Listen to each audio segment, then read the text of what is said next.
After I started seeing Milsim Junkie and Scout the Doggy in them, I started looking up like, oh, let's see if they have one of my favorite guns. And back then, I didn't even know how to say it, so I was like, let's look up if someone made a Galili. And yes, they did. It is. I've been running one for 10 years now. The one on the table here. That was your first gun? No, this wasn't my first. I had a SEMA CQB-R because I bought a WM14 technically first, and it exploded on me. Yeah. This was during WE's As they do. dark ages. The left side of the receiver exploded on me, and the only thing I have left of it is the stock. Nice.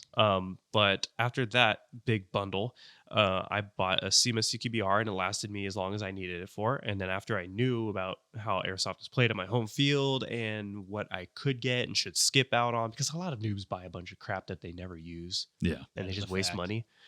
So after that, I then went on eVic and I bought my ICS Galil, and I've had this thing for 10 years. I've never replaced any internal parts. Maybe I replaced the stock. I added some extra pins because something fell out, but nothing internals wise. But yeah, you can tell. We ran this again today at Zulu, and the motor, it just needs to explode.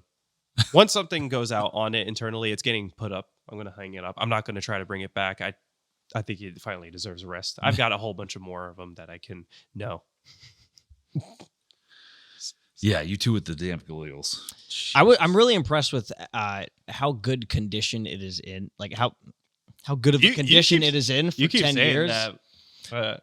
Dude, I can tell the scars, but I'm my fine. first gun is gone. It's probably in a dumpster. Held together by duct tape and bubble I wrap. don't even have my first gun. Like I treated my first gun so bad. This was the beginning of the tech journey. It started out as a breaking shit journey. And I mean it's impressive, to be honest. Like, and you kept it stock and nothing in the gearbox failed. Yeah, the only damages I really had on it, like severe damages, were either like the gas block fell off at some point because of American Milsim event that I was at. But those pins that were in it were like really weak. Like this is like one of the very first gens of the ICS Galil. Yeah. So I went to Home Depot and I put some pins in the front to put it back together.